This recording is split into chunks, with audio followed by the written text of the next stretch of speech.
Welcome to Newsmax TV's special coverage of the 11th Republican presidential debate tonight from Detroit, Michigan. I'm J.D. Hayworth back on the anchor desk, and this has been a very interesting day. We expected back and forth on the stage at the Fox Theater in Motown, and we certainly got that, but it was foreshadowed by an interesting exchange involving the 2012 Republican nominee taking issue with the current 2016 Republican frontrunner.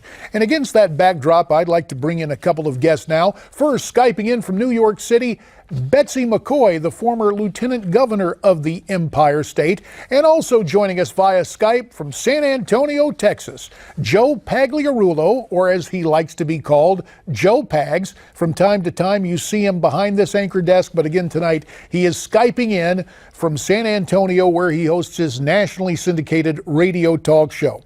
Betsy, Joe, good to have you both, and let's get right to it. So great to have you here tonight. In the debate, Donald Trump went right to the heart of the matter when he talked about how he can beat Hillary Clinton. I beat Hillary Clinton in many polls. The Q poll just came out. I beat Hillary Clinton in a recent Fox poll. I beat Hillary Clinton in USA Today. I beat her today in a poll in Ohio. I'm the only one that beats Hillary Clinton. I beat her, and I have not started. So, Donald Trump putting to rest some of the disputes. Earlier this week, a CNN ORC poll that showed Donald Trump losing to Hillary Clinton.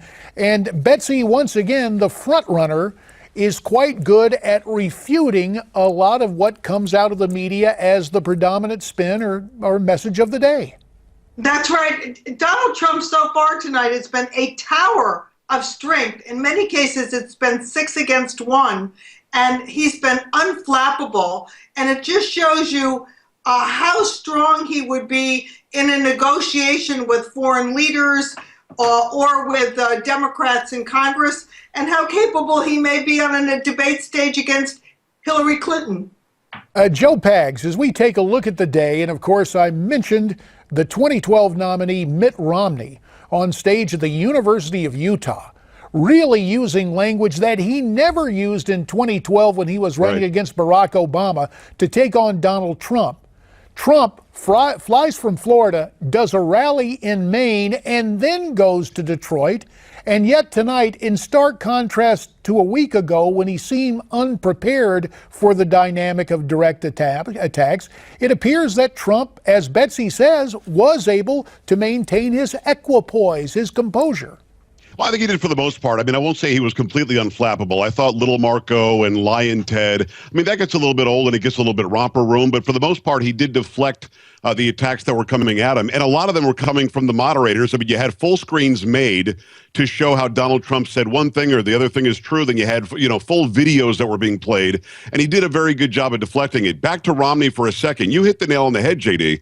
Why didn't Mitt Romney become this Mitt Romney 4 years ago? And on my show, and I'm sure you guys have shown it all day on Newsmax TV, we also played, the audio from 4 years ago, and Mitt Romney, touted the praises of what a great businessman Donald Trump was and how much he loved his endorsement.